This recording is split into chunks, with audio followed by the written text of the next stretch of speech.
1장도 역시 바벨론의 멸망에 대한 말씀입니다. 46장에서는 애굽의 멸망, 그리고 47장에서는 블레셋, 그리고 48장에 와서는 이쪽으로 가서 에돔, 그리고 아람, 모압, 엘람에 이르기까지 그 주변에 있는 유다를 주변하고 둥치고 있는 유다 주변에 있는 크고 작은 나라들 다 하나님께서 심판하시겠다, 멸하시겠다라고 말씀하셨고, 그리고 이제 50장에 오면 바벨론, 그리고 51장에서도 바벨론의 멸망에 대해서 말씀하시는 거죠.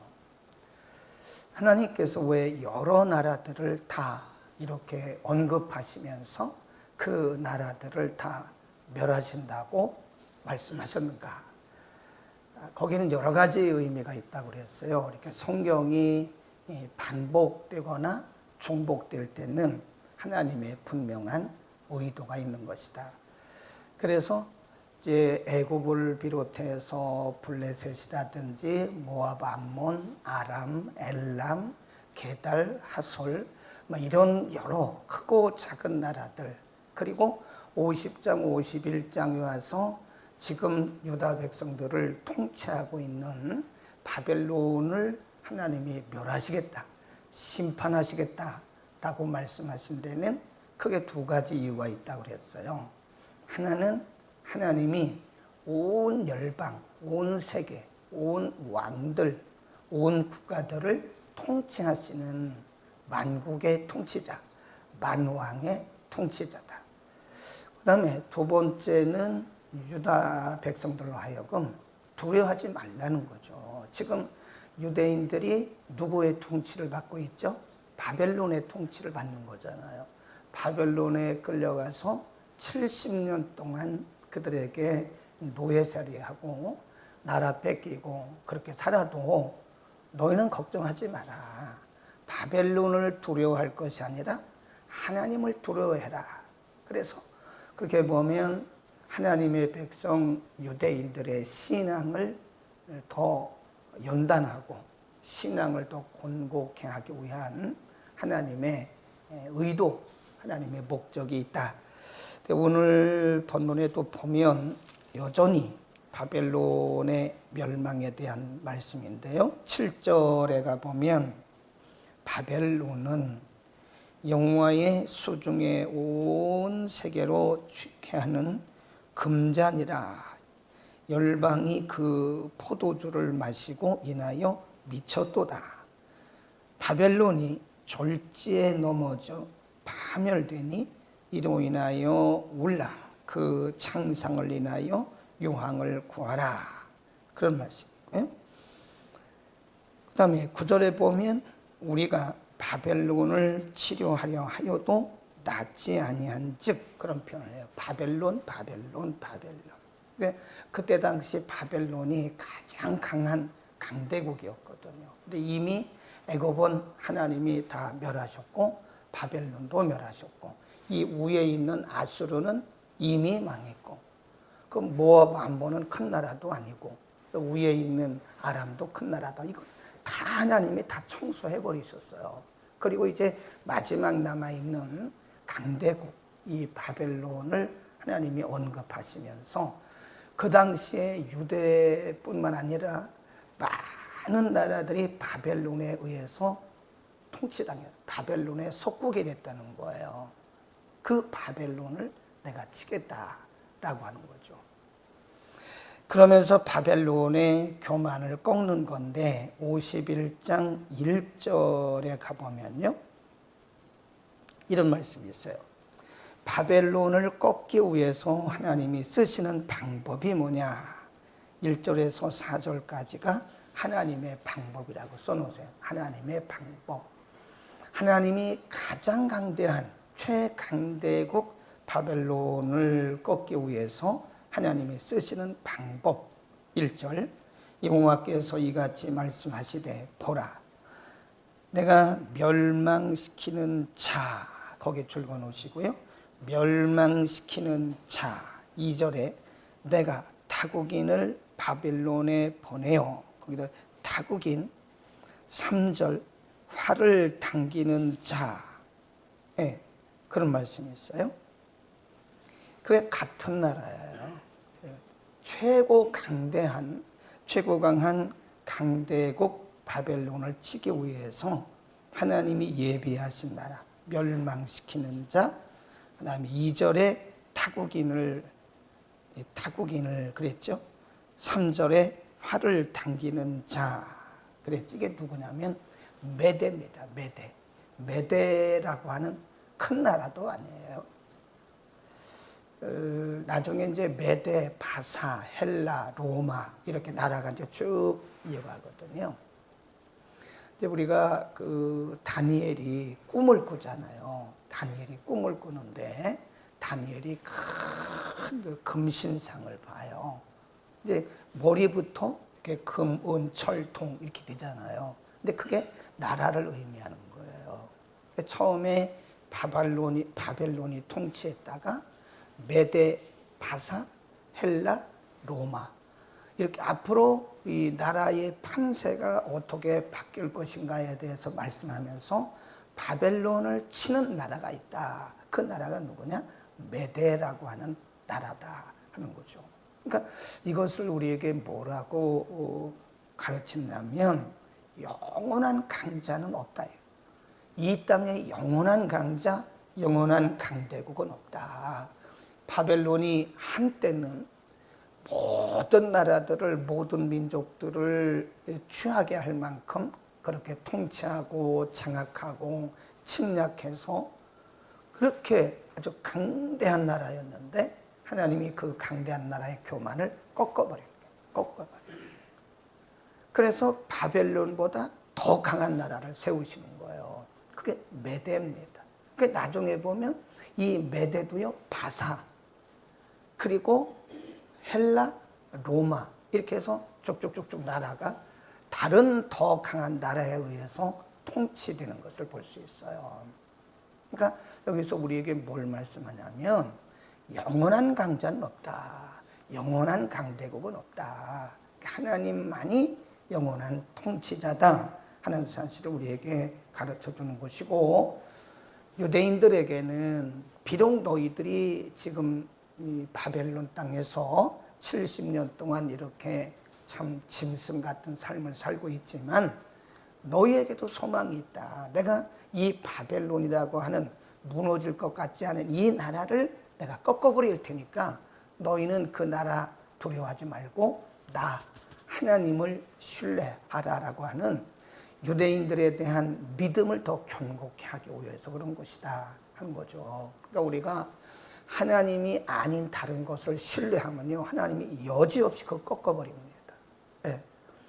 하나님이 아닌 다른 것, 우리가 예를 들어서 재물을 하나님보다 더 의지하고 신뢰해요. 그러면 하나님이 재물을 꺾어버려요. 우리가 우리의 어떤 명예나 지식을 하나님보다 더 신뢰하잖아요. 더 사랑하잖아요. 그러면 하나님 그거 꺾어버리십니다. 어떤 사람을 그럴 때 하나님은 또 사람을 꺾어버려요. 우리 자아가, 우리는 대체로 자아가 강하거든요. 안 그런 것 같은데요. 우리가 자아가 굉장히 강합니다. 아이, 뭔 그런 말씀을 하시냐고.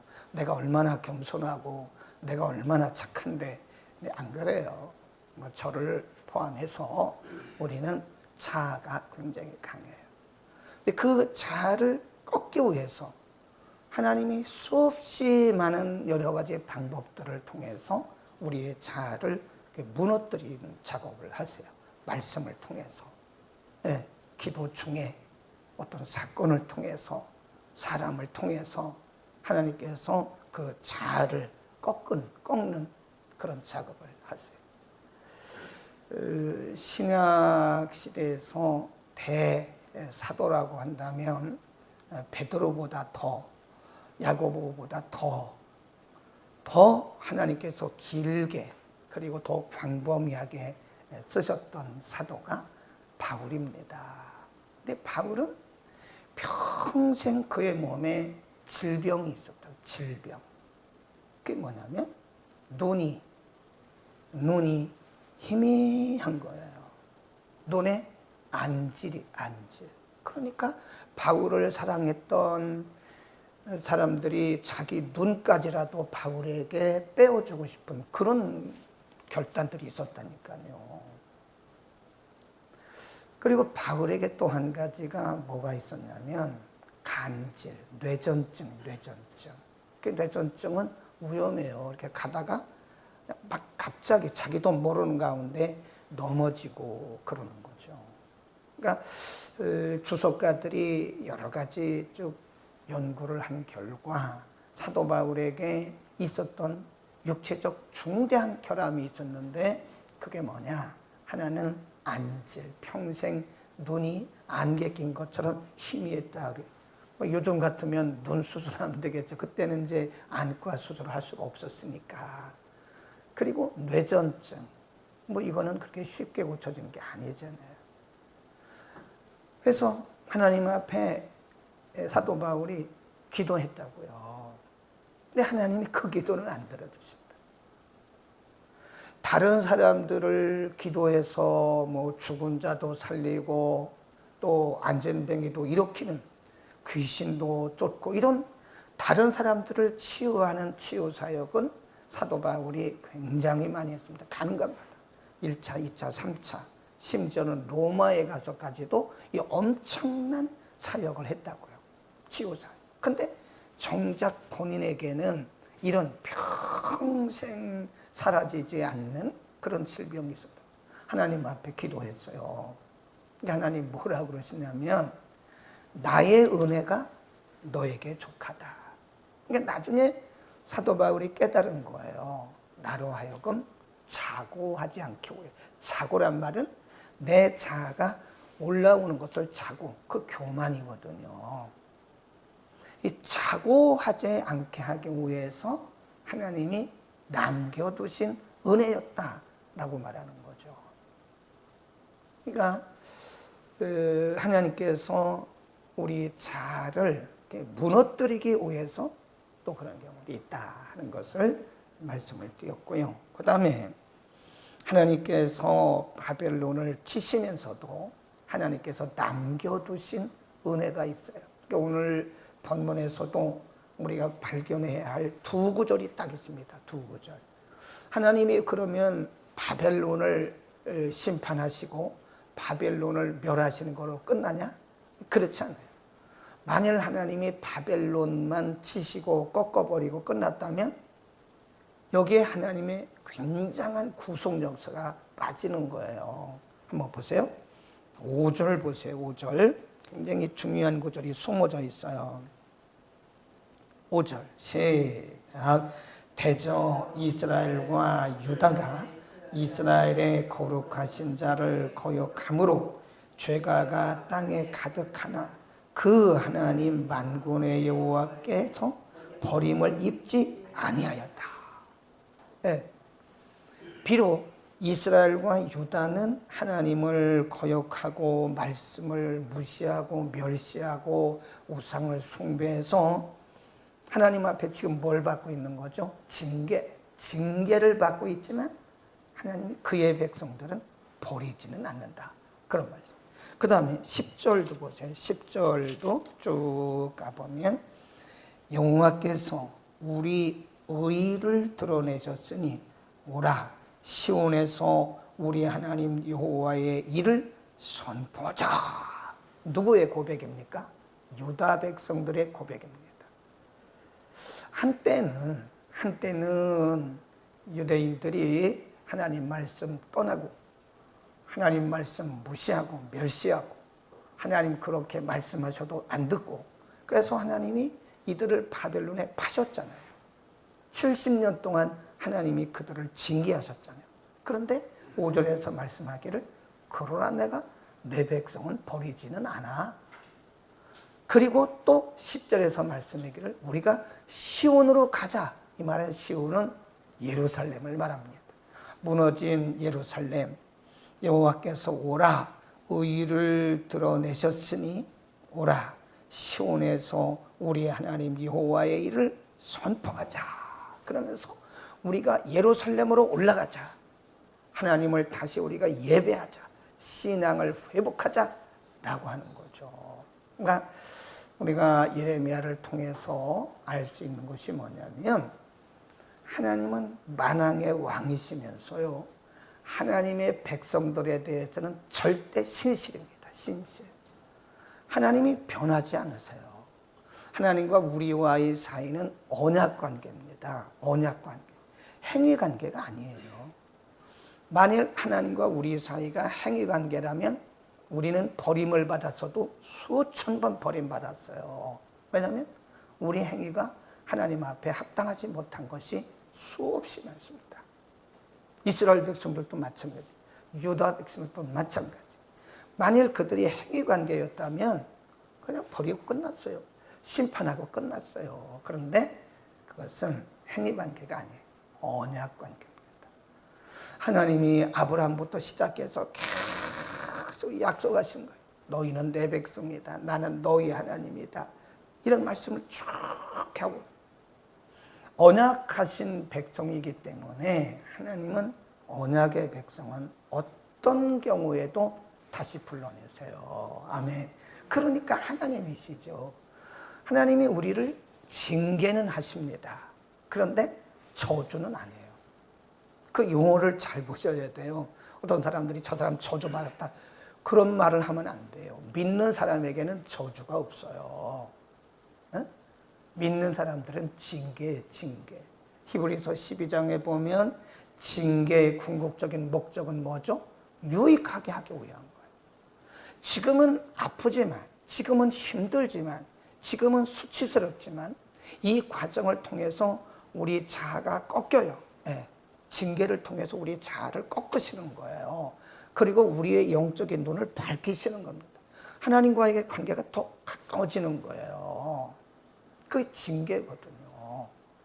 우리는 징계가 있지 저주는 아니다. 그러니까 하나님의 백성인 우리들은 언약 관계이기 때문에 놓지 않으세요. 거기 5절과 10절 동그라미 쳐놓으시고요. 언약 관계인 백성들은 하나님이 버리지 않으신다 하는 거예요. 예, 하나님이 의를 드러내시고 결국은 유대인들을 다시 돌아오게 하시고 10절에 보면 시온에서 하나님을 고백하죠. 그게 뭐냐면 예배 회복이에요. 우리가 보면 하나님이 우리들을 이렇게 이제 이런저런 방법들을 통해서 이런저런 원인을 때문에 우리들을 징계하시잖아요. 징계의 결국은 뭐냐면 뭐죠? 신앙의 회복이에요. 하나님과의 관계가 새로워지는 거예요. 그러니까 징계 끝나고 나면 남는 게 뭐가 남죠? 간증이 남잖아요. 간증. 그러니까 징계 중에 우리가 참 하나님을 신뢰해야 돼요. 네, 신뢰해야 됩니다. 그 욥이 징계 그러면 우리가 항상 욥을 생각하잖아요. 욥의 친구들이 와가지고 네가 이런 고난을 받는 것은 너의 죄 때문이다. 내 자녀들의 죄 때문이다. 죄 없이 망한 사람 봤냐. 별 소리를 다 해도 욥이 안 흔들려요. 근데 욥이 사용한 단어 중에 보증인, 그런 보인 이런 표현들이 여러 번 나옵니다. 욥기에 보증인, 보인 이 말은 하나님이 나를 아시고 하나님이 나를 보증하신다는 거예요. 하나님에 대한 신뢰입니다. 신뢰.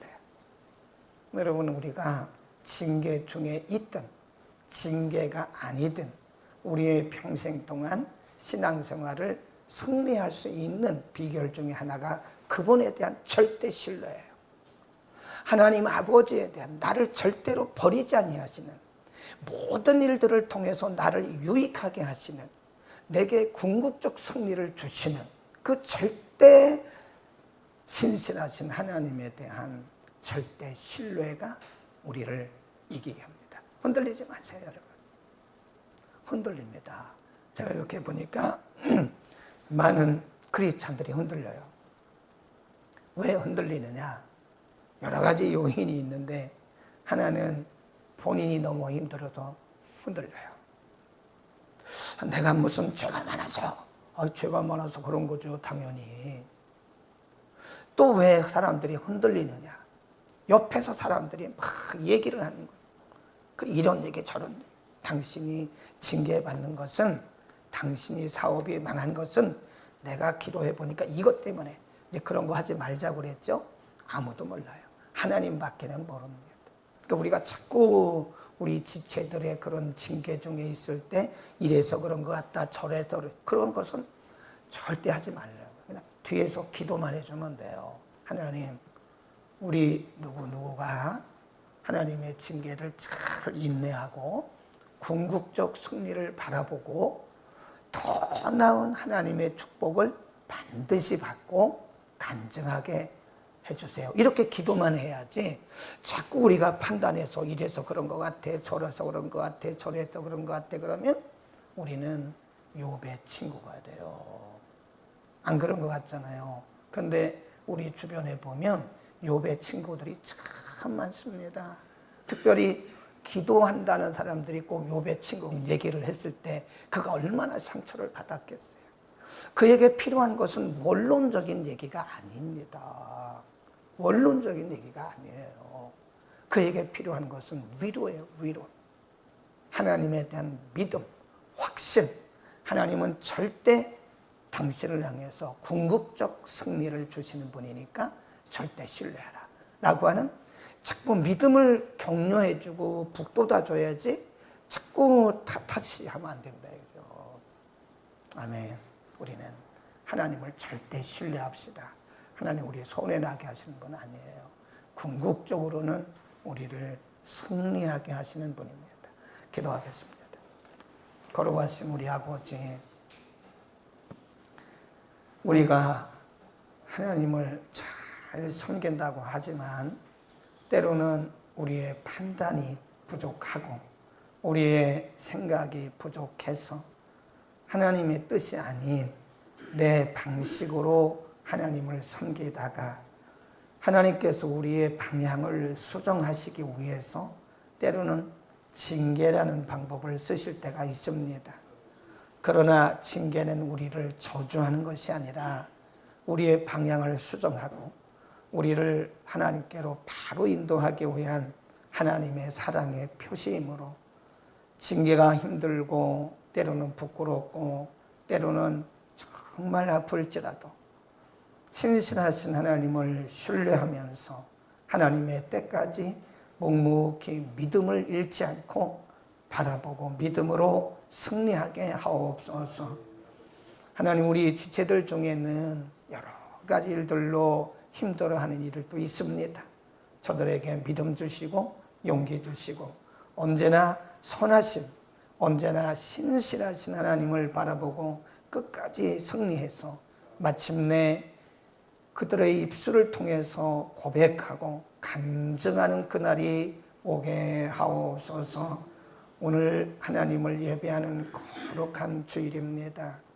오늘도 신령한 예배 드릴 수 있도록 우리 모든 성도들의 마음을 정결케 하시고 오늘도 하나님을 대신해서 말씀을 전달하고 선포할 주의 종들에게 하나님의 말씀과 성령의 능력으로 충만하게 하소서.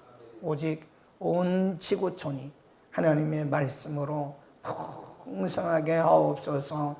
하나님, 오늘도 이전에서 드리는 모든 예배, 유치유년, 중고등, 청년, 대학부, 영어 예배, 오전 예배, 밤 예배 이르기까지 모든 예배 때마다 성령의 기름 부음이 충만하게 하시고 낮 예배 찬양대, 가브리엘 찬양대, 밤 예배 찬양대, 시온 찬양대 이르기까지 하나님께서 은혜를 부어 주옵소서. 예수 그리스도